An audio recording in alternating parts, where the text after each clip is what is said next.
পাঠ করে, 3 বার সূরা ইখলাস পাঠ করে কবরের জন্য বসিয়ে দেয়, ওই কবরে যত বিপদ আপদ থাক না কেন আল্লাহ নিমিষের মধ্যে সেটাকে থামিয়ে দেয়। সুবহানাল্লাহ। আজকে আমি রক্তের গরমে শরীরের তাকতের কারণে যেটাই বলি না কেন, বন্ধুরে মৃত্যুবরণ করার সঙ্গে সঙ্গে 2টা চক্ষু যখন বন্ধ হয়ে যাবে তখন বুঝতে পারবো দুনিয়াতে একটা ওয়াজ, একটি কোরআন তেলাওয়াত, জিকির আজকার, 3 বার সূরা ইখলাস পড়ার কি ফায়দা। আমি আপনি তখন তার সম্মান আর তার দাম বুঝতে পারবো। এখন বলতেছি এই ওয়াজ দ্বারা কোনো কাজ হবে না, এই তাফসীর মাহফিল দিয়ে কোনো উপকার আসবে না, আমার আপনার উপকার না হতে পারে, কিন্তু কবরের বাসীদের জন্য, কবরের বিপদ হটায় দেওয়ার জন্য, কবরের আযাব গজব মিটায় দেওয়ার জন্য আল্লাহ রাব্বুল আলামিনের পক্ষ থেকে আমার আপনার যদি কোরআনের বাণী ওই কবরবাসী নাজাতের ওসিলা বানায়া দেয়। তারা তাকায় থেকে শুনতেছে, আমরা এদিক ওদিক ঘোরাফেরা করতেছি, কিন্তু ওই মাইয়াতেরা কবরের মধ্যে বসে বসে আমার আপনার এই কোরআনের বাণীগুলো শুনতেছে।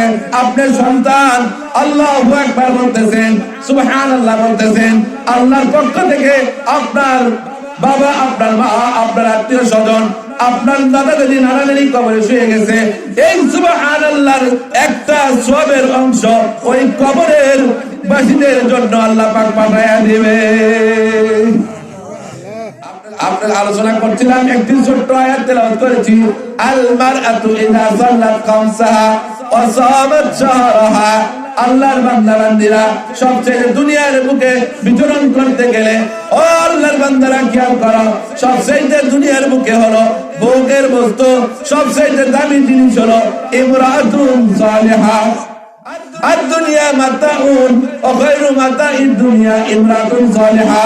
দুনিয়ার বুকে সবচেয়ে হলো নেককার বান্দীদের প্রয়োজন বেশি।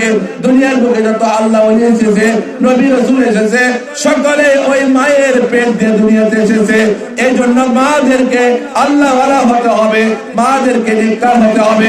মারা যখন নেককার হবে দুনিয়ার বুকে আবার বাইদুল দুস্তামে ওলি আল্লাহ পীর মাশায়েখ আমাদের গাউসুল আজম থেকে শুরু করে ওলি আল্লাহর মতো আবার দুনিয়ার বুকে ভালো মানুষ জন্ম নিয়ে আবার সোনালী যুগের মানুষ পরিণত হয়ে যাবে।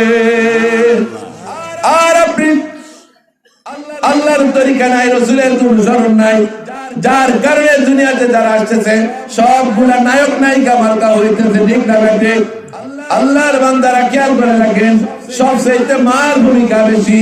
আজকে আপনি অসুস্থ হয়ে যান, আপনার মেয়েকে বিবাহ দিয়েছেন, আপনি অসুস্থ হওয়ার সঙ্গে সঙ্গে আপনার মেয়ে দৌড়ে আসে, বারবার আপনার শিয়রে বসে থেকে বাবার মুখ লাড়ে, মাথা লাড়ে, বাবার জন্য দোয়া করে, মার জন্য দোয়া করে, কোরআন শরীফ কারা নিয়ে বাবার জন্য দোয়া করে।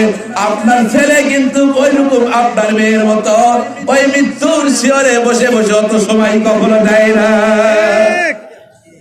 মেয়েরা যত সময় বাবার মৃত্যুর কালে শিয়রে বেশি সময় যতটুকু দেয়, ছেলেরা অতটুকু দেয় না। অথচ ওই মেয়েকেই কিন্তু আমরা জমাজমি কম দেই, সব কিছু ওই ছেলেটাকে দেই। বাজার থেকে কোনো কিছু নিয়ে আসলে আগে ছেলেটার জন্য, কিন্তু একটা বার খেয়াল করে দেখেন আমার আপনার নিদানের কালে আমার পাশে জরুরি কি হয়ে যাবে। ও ভাইরা যারা এসেছেন, আপনারা যখন বাবার ঘরে ছিলেন, বিবাহ শাদীর জন্য আয়োজন করা হচ্ছে, বাবার যতক্ষণ শুনতে পেরেছে আমার মেয়ের বিবাহ বন্দোবস্ত হয়েছে, মেয়েকে বিবাহ দেওয়া হবে, বাবা নির্জনে বসে বসে চোখের পানি ছাড়ায় কাঁদে, আরে মা এত আদর করলাম, এত যত্ন করলাম যে মা আজকে তোকে পরের ঘরে পাঠিয়ে দিতে হবে। আস্তে আস্তে বিবাহ দিন বনে আসে, বিয়ে শাদী হয়ে যায়, যখন বিদায় দেওয়া হবে বাবাকে খোঁজা হয়, কোথায় বাবা? ও বাবা আসো, তোমার মেয়েকে বিদায় দিতে হবে, জামাইয়ের হাতে উঠাইয়া দাও। বাবাকে খোঁজা হয়, বাবাকে কোথাও খোঁজ পাওয়া যায় না, সবাই বলে কোথাও দেরি গিয়েছে, কোথাও যায় নাই।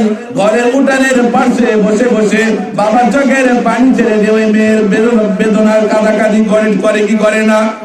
এরকম মা এবং বাবার সন্তান উভয়ের মাঝে এরকম মহব্বত, এই মহব্বতটা আল্লাহর পক্ষ থেকে এসেছে, যার কারণে ওই মা ওই মেয়ে আমার আপনার শিয়রে বসে মৃত্যুকালে কোরআনের তালকিন দিতে থাকে।